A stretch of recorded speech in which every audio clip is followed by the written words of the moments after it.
আয়েশার উপর একজন অজ্ঞাত নারী কর্তৃক মানে শারীরিক হেনস্থার শিকার হয়েছে।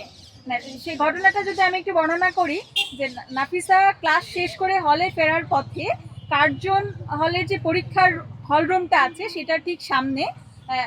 একজন নারী তার দিকে থুতু নিক্ষেপ করে এবং তাকে হচ্ছে অশ্রাব্য ভাষায় গালিগালাজ করে এবং তাকে বোরকা নিকাব করার কারণে তাকে হচ্ছে তুই কি পাকিস্তানি কিনা বা এরকম কথা এবং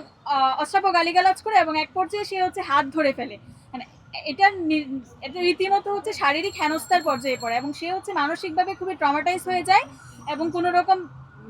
দৌড়ে মানে কোনো রকম হচ্ছে হলে যেয়ে পৌঁছায় এবং এরপর সে আসলে এতটাই ট্রমাটাইজ ছিল সে আসলে এটা নিয়ে কোনো ধরনের পদক্ষেপ নেওয়া বা কাউকে জানানোর মতো অবস্থায়ও সে ছিল না। তারপর আমরা যখন রাতে জানতে পারি সন্ধ্যার পরে, সেটা নিয়ে আমরা হচ্ছে সোশ্যাল মিডিয়ায় সরব হই এবং প্রশাসনকে জানানো হয় এবং ভিকটিম হচ্ছে নিজে তার সোশ্যাল মিডিয়াতে সেটা নিয়ে পোস্ট করে এবং আমরা খুব আশ্চর্যজনকভাবে খেয়াল করেছি সেই পোস্টের নিচে ভিকটিম ব্লেমিং করা হয়। অনেকেই তাকে হচ্ছে সে একজন নির্বাচিত প্রতিনিধি এবং সেখানে অনেকেই হচ্ছে তাকে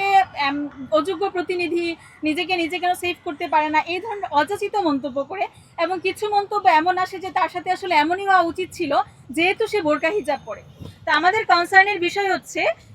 ঢাকা বিশ্ববিদ্যালয়ের এরকম একটা জনবহুল এলাকা এবং কার্জন হল যেখানে শত শত হাজার হাজার শিক্ষার্থীর পদচারণা, এরকম একটা জায়গায় গতকাল বিকালে সংঘটিত ঘটনা ঘটেছে এবং প্রশাসন রাতেই সেটা অবগত হয়েছে, কিন্তু প্রশাসন থেকে যথাযথ পদক্ষেপ নেওয়া হয় নাই এবং সেখানে আমরা সরেজমিনে গিয়ে আমরা দেখেছি সেখানে সেই জায়গাটা আসলে সিসিটিভি ফুটেজের আওতায়ও নেই।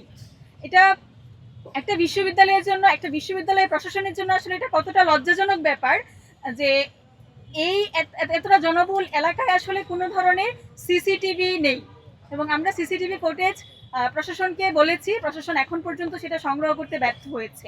এবং প্রশাসন নিয়ম মাফিক যেমনটা করা হয় প্রত্যেকটা ঘটনার পর সেরকম হচ্ছে একটা তদন্ত কমিটি গঠন করবে বলে আশ্বাস দিয়েছে এবং 3 দিন সময় চেয়েছে, যেটা আসলে খুবই দুঃখজনক বিষয় যে একটা বিশ্ববিদ্যালয় এরিয়ায়